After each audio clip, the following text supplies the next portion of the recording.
What's going on, y'all? Welcome to the Blown Coverage Fantasy Football Podcast. If you are new to the channel, welcome. I am waiverwirequeen. Today, we're going to talk about 2 running backs you should fade and not draft in your upcoming fantasy football drafts. If you're in a dynasty league, don't trade for these guys because you will be highly disappointed this season. Let's get it. To the Blown Coverage Fantasy Football Podcast with Waiver Wire Queen. All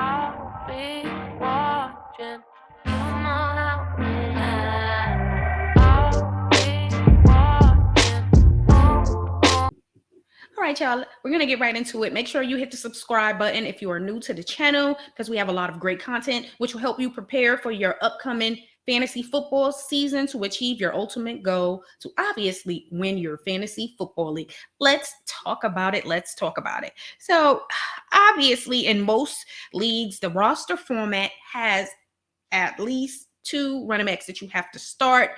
And these 2 guys have been solid early on.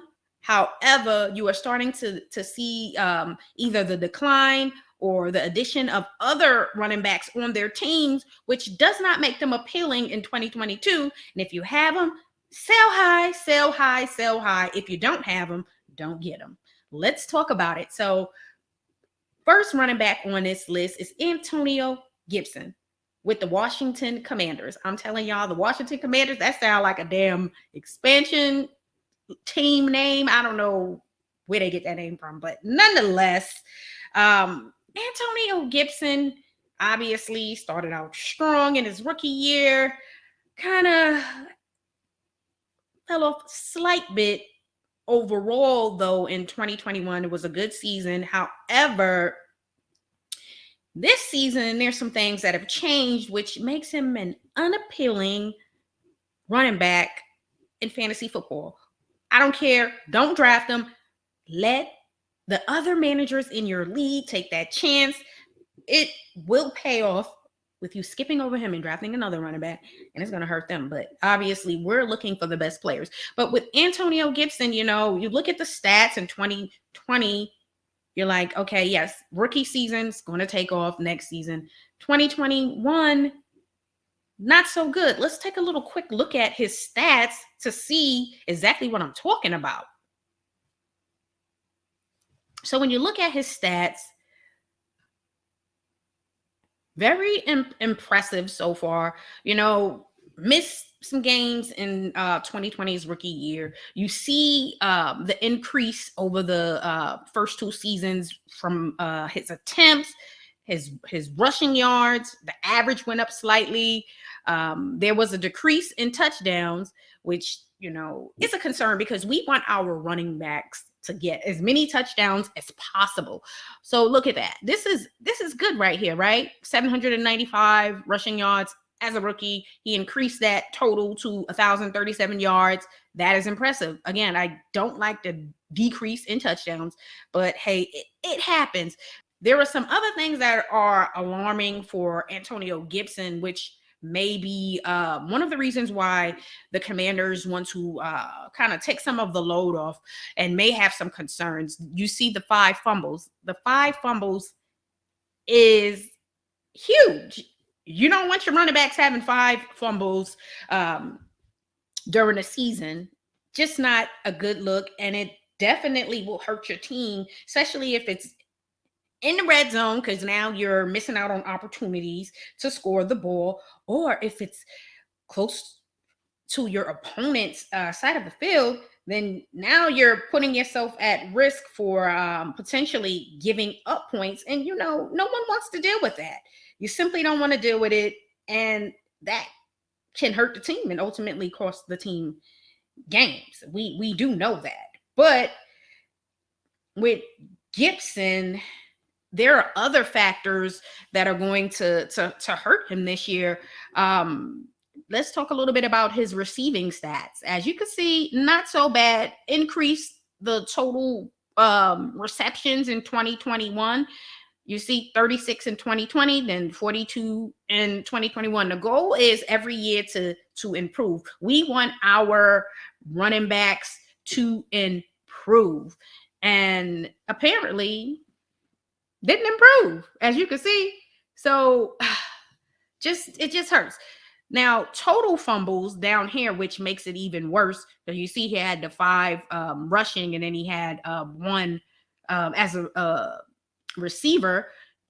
Gives him a total of 6, and he lost 4. That is not good at all. I'm sorry, it's not good, and that hurts your team. He lost 4. That's bad.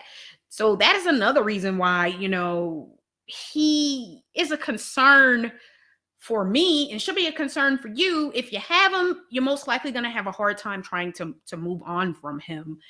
And it is what it is. If you have someone in your league who simply just loves Antonio Gibson no matter what, then you know what you need to do. Go on and holler at them and make the move, because we'll talk a little bit more about some other factors that are going to hurt him this upcoming season for sure.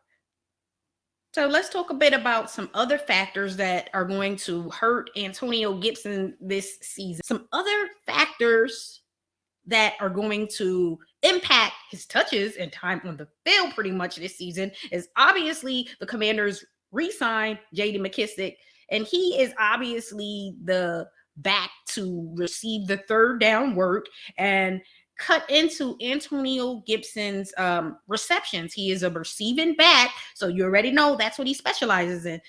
McKissic had a brilliant 2020 season, and so most people expected him to keep that up in 2021. That was not the case.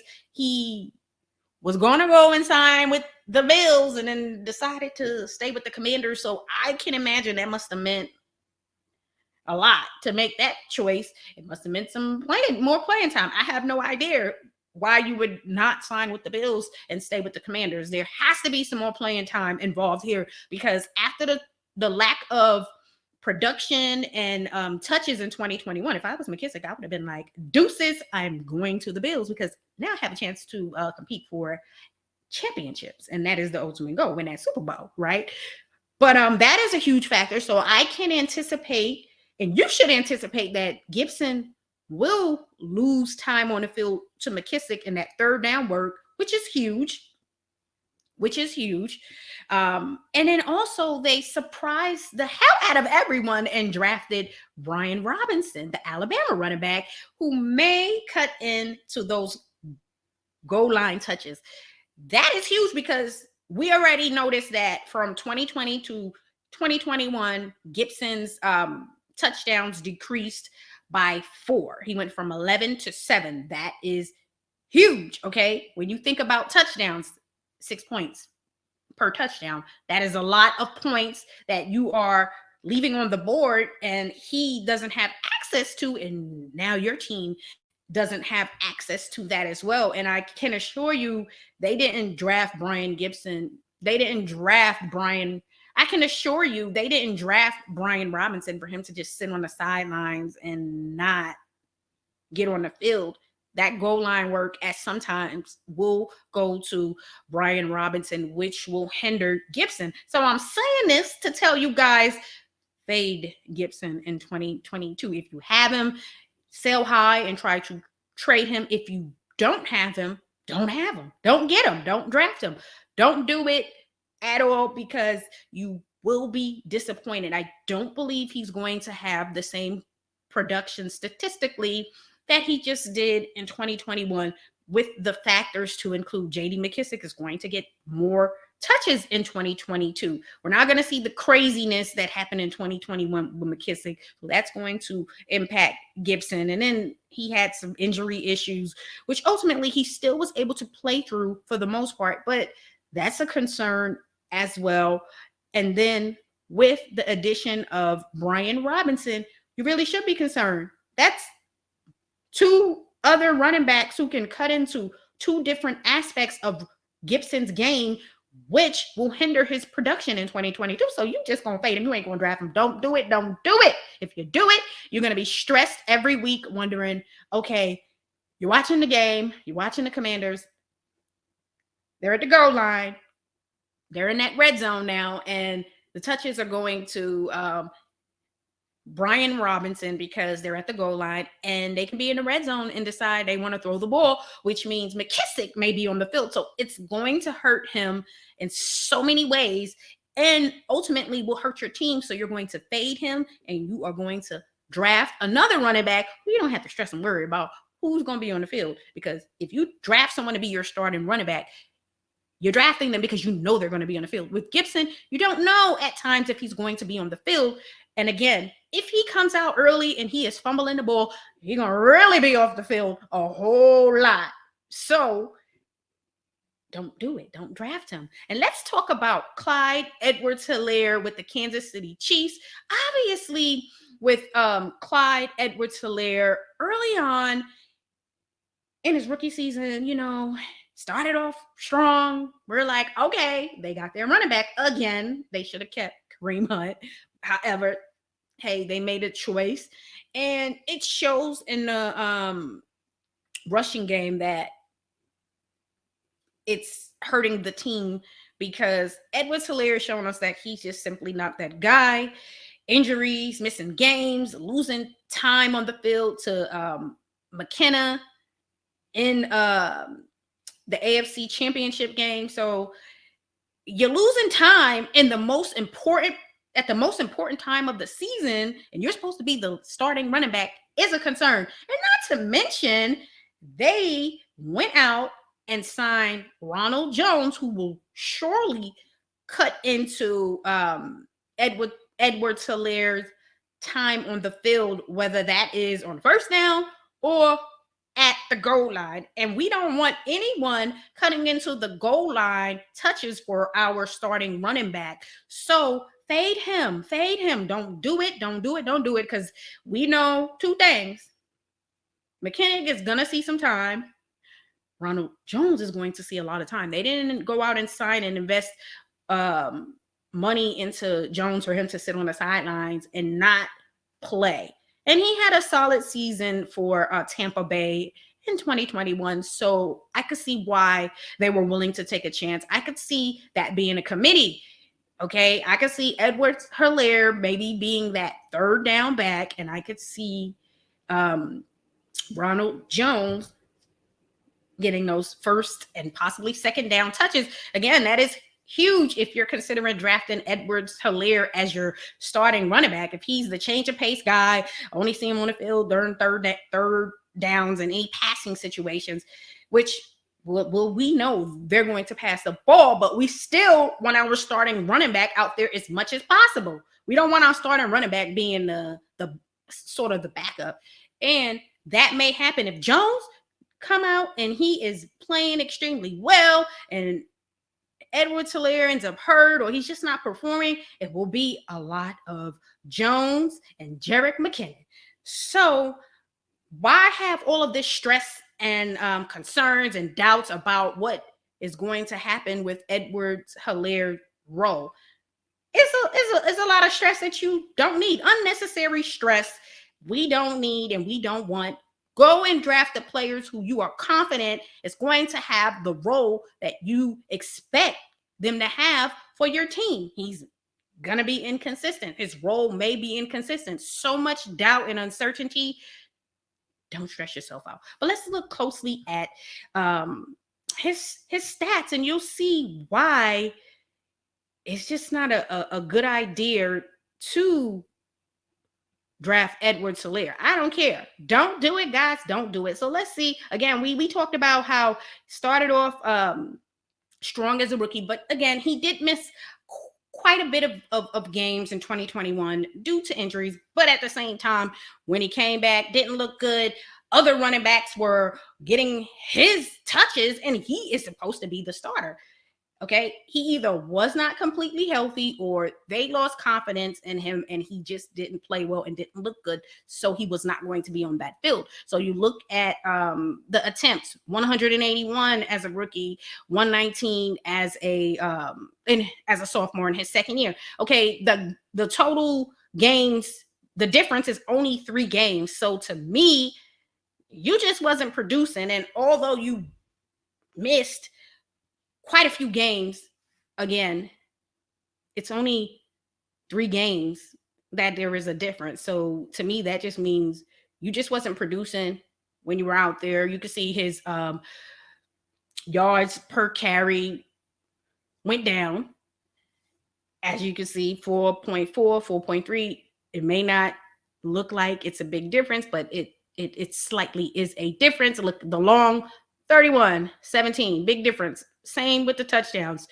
I mean, look, 2 fumbles, and he lost both. If you look down, you see lost both of those fumbles, which hurt the team, obviously. And then you look at the yards, the total yards rushing, 803 and 517. That is a huge difference. That is a huge problem. You don't want these kind of stats for your starting running back. And then we go look at what he did as a receiver in his rookie year versus his sophomore year. Again, you see there's only a 3-game difference. 36 receptions, 19, 297, 129. Look at the average, 8.2, 6.8. That is a huge decrease. Simply is. Okay, he added an extra touchdown. That is all good. That is all good. But overall, regardless of the fact that he missed more games in 2021, the difference from 2020 to 2021 is only 3 games. And you see the decline statistically. And again, if you watched him play, you already know that he didn't look good when he was on the field, which is why he was out-touched, out-snapped, out-touched in the AFC Championship game by Jerick McKinnon. And they re-signed him, okay? And not to mention, Williams helped out a lot too and was on the field a lot as well. So we all know Williams has gone on to the Cardinals, so he doesn't have to worry about him. But you definitely have to worry about Jerick and Ronald if you have Clyde Edwards-Helaire. I have him in one league. I've been trying to trade him. Nobody wants him. So I am stuck with him, but I do have other running backs who are more than capable of starting for my team. So he's going to be on the sidelines. He's going to be on the bench for me because I do not want to have that uncertainty of, oh, he's going to see more touches this week. He's going to see touches this week. He's going to play well this week. He's not. I don't have time for that because you only have a certain amount of games in the season and you need to put the best team together every week to give yourself the best chance to beat your competition. The goal is to win every week. It's not an unrealistic goal. Doesn't mean you're going to win every week, but you don't want to go in a week like, oh, I'm not going to win. No, you put the players in your starting lineup who give you the best possibility of winning games. And based on everything we know with Clyde Edwards-Helaire, 2 productive running backs who probably were more productive than him in 2021. His usage rate is down. We know that it is not a good idea to draft him, to trade for him. He's not on waivers, but if he was, he's going to stay there. But again, not a good idea to draft and not a good idea to trade for him. But if you have him, try to sell high and get him off your daggone team so you can sleep well at night. Or if you do have him, you better make sure you have Ronald Jones as well, because it's not going to go well and it's not going to look good. We want to sleep at night as fantasy owners. We already know it's going to be hard as hell to sleep at night anyways, because that's just how it is in fantasy. We're up, stressed. We are ready every damn day. We ready right now. We've been up since damn February. We are ready for the season, but we don't want to be up all night because we made the decision to draft Clyde Edwards-Helaire, knowing that it's not going to go well in 2022. So fade him. So what are you going to do when you are in your draft, or if someone sends you a trade for Antonio Gibson or Clyde Edwards-Helaire? In the draft, you're going to move on past these 2 guys and draft someone else who you know is going to produce for your team. And if someone sends you that trade, you're going to kindly decline and tell them, don't send me those trades, okay? Make sure you guys hit the subscribe button for more tips on fantasy football to help you achieve your ultimate goal to win your fantasy football league. Leave some comments and let me know a running back that you are fading in 2022. And let us know what you think about our thoughts on Antonio Gibson and Clyde Edwards-Helaire in 2022. Y'all have a great day. Peace.